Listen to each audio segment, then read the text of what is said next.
వివాస్ ఈరోజు గోంగూర చట్నీ చేస్తానండి. అది ఎలా అంటే కొద్దిగా నూనె వేసుకొని గోంగూరను వేపుకొని టమాటాలు, పచ్చిమిరపకాయలు, ఎర్రగడ్డలు, ఒక వెల్లుల్లి రబ్బ అలా వేయించుకోవాలన్నమాట.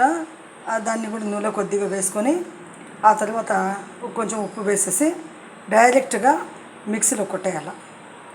మిక్సీలో కొట్టేసి దాన్ని వచ్చి కొద్దిగా ఒక ఊరికి 2 చుక్కలో 4 చుక్కలో లేకపోతే ఒక 1/4 స్పూన్ వచ్చి నూనె అట్లా వేసి వేడి చేసి దాన్ని ఈ విధంగా కొద్దిగా అలా వేపితే అది ఒక 2 రోజుల దాకా ఉంటుంది, 2-3 రోజుల దాకా ఉంటుంది.